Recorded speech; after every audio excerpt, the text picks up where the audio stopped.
6 heures du matin à l'Académie Mohamed VI de football de Salé, à quelques kilomètres de Rabat. À l'heure du réveil pour les 50 pensionnaires âgés de 12 à 16 ans, la nouvelle promotion de ce centre de formation ouvert l'an dernier. À peine debout, ils enfilent leurs équipements et entament leur premier entraînement du jour. À raison de 3 heures quotidiennement, les progrès sont rapides. Ils avaient un très bon rapport avec le ballon, le contact avec le ballon. Mais dès qu'on le faisait passer dans un collectif, avec un joueur, 2 joueurs, 3 joueurs, c'était très difficile. Il y a eu quand même des progrès sensibles chez les gamins.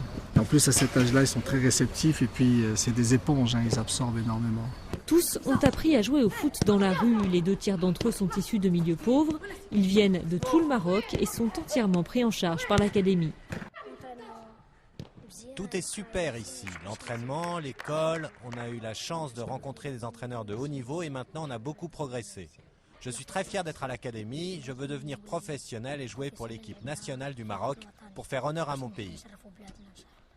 Aux entraînements de terrain s'ajoutent aussi des séances vidéo utilisées pour insister sur certains aspects tactiques du jeu. Vous voyez, là il n'est pas très bien placé, il est revenu, vous voyez qu'il y a un espace ici, où va s'engager ce joueur-là.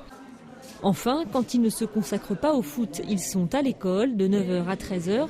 S'il leur faut une volonté de faire pour tenir le rythme, ils sont placés dans des conditions optimales.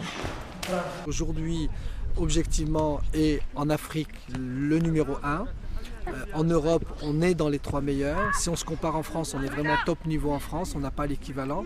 Ce qui nous donne une pression encore supplémentaire pour l'avenir, c'est de produire des joueurs de haut niveau avec une infrastructure telle que celle-là. Des équipements qui ont nécessité un investissement de 13 millions d'euros, des fonds entièrement privés avec une participation du roi lui-même. D'ici 4 ou 5 ans, des premières sorties de joueurs devraient générer de nouveaux financements. En attendant, regardez bien ces visages, car parmi eux se trouvent peut-être les stars de demain.